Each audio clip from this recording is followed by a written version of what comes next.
Hello everyone, welcome to my channel. और आज हमारा डिस्कशन होगा बहुत ही इंटरेस्टिंग टॉपिक से रिलेटेड, या फिर ये कहिए कि आप सभी लोगों के दिमाग में जो सवाल आता है उससे रिलेटेड, कि अगर कोई मुझे किसी गलत मुकदमे में फंसा देता है, या फिर वो लड़की तो मुझे गलत मुकदमे में फंसा रही है, या फिर मैंने ऐसा कुछ किया ही नहीं है लेकिन वो लोग मुझे जानबूझकर गलत तरीके से फंसा रहे हैं, इसमें उनका कोई फ़ायदा है, उनका कोई जो मेलाफाइड इंटेंशन है उसकी वजह से मुझे इसमें फंसाया जा रहा है, तो ऐसे केस में क्या मैं उस व्यक्ति के अगेंस्ट कोई कर सकता हूँ, या उस पर्सन को क्या मैं जेल भेज सकता हूँ, और अगर भेज सकता हूँ तो कितने दिनों के लिए, और अगर कुछ भी मीन्स कौन सा प्रोविज़न है, कहाँ पे ये लिखा हुआ है, उन सारी चीज़ों को आज हम इस वीडियो में डिस्कस करेंगे। तो चलिए वीडियो को शुरू करते हैं। उससे पहले अगर आप चैनल पर न्यू हैं तो सब्सक्राइब करिए, पुराने हैं तो स्किप करके वीडियो को देखिए। तो हमारा डिस्कशन है कि अगर हमारे ऊपर कोई फॉल्स केस करता है, मीन्स अगर हमारे ऊपर कोई गलत मुकदमा करता है इस इंटेंशन के साथ कि इसको कोई ना कोई हार्म होगा, तब उसके ऊपर कौन सा चार्ज लगता है, उसके ऊपर कौन सा सेक्शन लगता है, इन सारी चीज़ों को हम डिस्कस करेंगे। आप मेरी बात को ध्यान से सुनिए। इसमें मैं बता रही हूँ कि अगर इंटेंशनली कोई आपको किसी गलत मुकदमे में फंसाता है, मीन्स उसका इंटेंशन होना चाहिए, आपको ये चीज़ प्रूव करनी पड़ेगी कि इनका इंटेंशन था हमें इस मुकदमे में फंसाने का, जिसकी वजह से हमारा ये लॉस होता, और इन्हें ये बात पता थी इसलिए इन्होंने मुझे इस मुकदमे में फंसाया।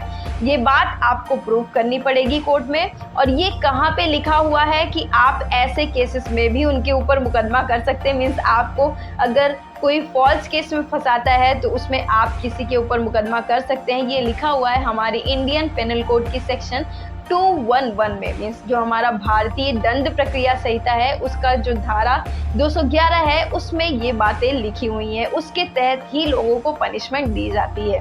तो अब वहाँ पे अब आप कहेंगे क्या इसके लिए पनिशमेंट, मीन्स अगर किसी ने मुझे 2 साल की सज़ा के लिए फंसाया तब भी सेम होगी, और अगर मुझे लाइफ इम्प्रिजनमेंट के लिए फंसाया तब भी सेम होगी? तो ऐसा बिल्कुल भी नहीं है। ये सेक्शन 2 भागों में डिवाइड है। पहला, जहाँ पे आपके ऊपर एक ऐसे एलिगेशंस लगाए हुए हैं, ऐसे चार्ज फ्रेम किए गए हैं जिसमें आपका जो पनिशमेंट था वो 2 साल तक हो सकता था। उसके बाद दूसरा सेक्शन आता है, इसका जो दूसरा पार्ट है वो ये कहता है कि अगर आपको किसी ऐसे केस में फंसाया गया है जिसमें सज़ा 7 साल से ज़्यादा है और लाइफ इम्प्रिजनमेंट तक है, तो उसके लिए पनिशमेंट दूसरी होगी।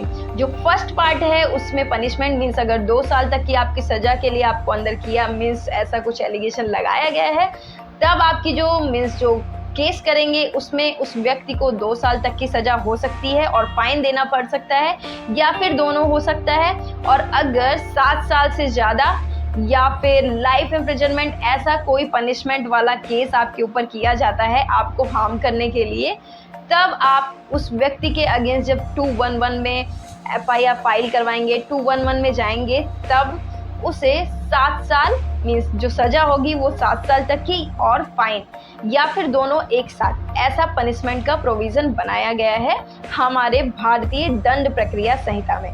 तो अब मुझे लगता है आप समझ गए होंगे कि अगर आपके पीछे कोई पड़ा हुआ है जो आपको गलत मुकदमों में फंसाते जा रहा है, तो आप भी उसके ऊपर इस सेक्शन में ले जा कर के मुकदमा कर सकते हैं। और आपको ध्यान रखना होगा ये सेक्शन जो है वो नॉन कॉग्निजेबल ऑफेंस है, तो इसलिए आपके लिए हेल्पफुल है। मुझे लगता है अब आप समझ गए होंगे कि मैं इस वीडियो को बनाने का क्या पर्पस है। इस वीडियो के थ्रू मैं सिर्फ आपको इतना ही समझाना चाहती हूँ कि अगर आपके ऊपर कोई इंटेंशनली गलत केसेस कर रहा है तो आप उसके ऊपर केस कर सकते हैं और उसे एक एप्रोप्रिएट कोर्ट के थ्रू सज़ा दिला सकते हैं। Okay, thank you. I think मैंने आपको इतना कुछ बता दिया है कि अब आप समझ गए होंगे। तो अब वीडियो को यहीं ख़त्म करते हैं। Okay, bye bye.